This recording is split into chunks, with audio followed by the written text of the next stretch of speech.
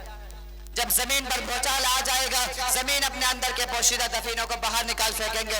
اس وقت انسان بڑی پریشانی و حواس باختہ کے عالم میں اپنا ہوش و حواس کھو بیٹھے گا, اور سراب و بیگلی کا عالم ہوگا, نفسی نفسی کی کیفیت ہوگی. اس آیت کریمہ میں اس وقت کے بعد کا رشا کھینچا گیا ہے. قرآن نے صاف صاف اعلان کیا ہے, کھلے لفظوں میں پکار کر کہا ہے کہ دنیا کے تمام رہنے والے سن لے, کان کھول کر سن لے. اگر کوئی یہ سمجھتا ہے کہ یہی زندگی ہے, یہی جی کر مرنا ہے, یہی اپنی زندگی گزار کر مٹی ہو جائیں گے, جس طرح چاہے ہم یا رہے, جیسے چاہے ہم اعمال کرے, ہم سے کوئی پوچھ گچھ نہ ہوگی, یہ اس کی بھول ہے, بہت بڑی بھول ہے, یہ اس کی نادانی ہے. دنیا میں اس کے انہماک کا نتیجہ ہے. جو شخص یہاں جو کچھ کرتا ہے, قیامت کے دن اس سے سوال کیا جائے گا. اس سے سوال ہوگا کہ ہم نے بہترین تندرستی عطا فرمائی تھی, اسے کن چیزوں پر صرف کیا. اس سے پوچھا جائے گا کہ ہم نے بہترین کان آنکھ ناک عطا کیے تھے, اس کا استعمال کس طرح کیا. اس سے معلوم کیا جائے گا کہ ہم نے علم کے خزینے اور دولت کے دفینے دیے تھے, وہ تم نے کیا کیے. ہم نے تم کو بندہ بنا کر بھیجا تھا, غلامی و بندگی کا حق کیسے ادا کیا, اپنی پیشانی ہمارے آگے جھکائی یا نہیں.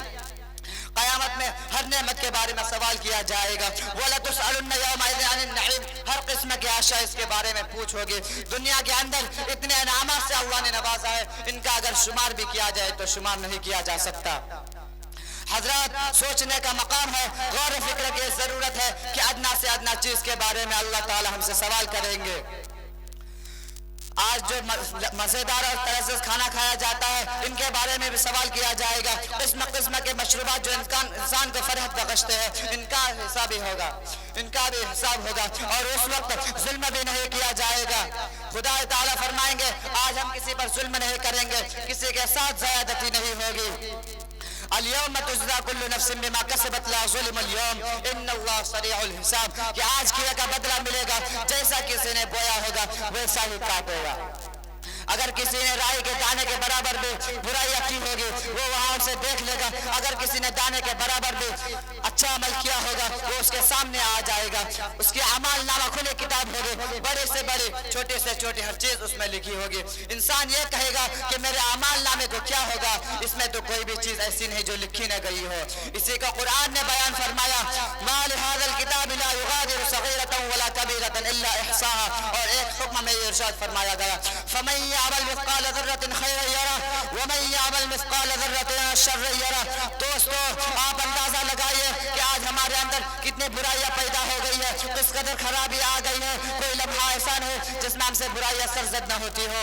ہم خدا کے آگے جھکنے کے بجائے بندوں کے آگے جھکنے لگے ہیں.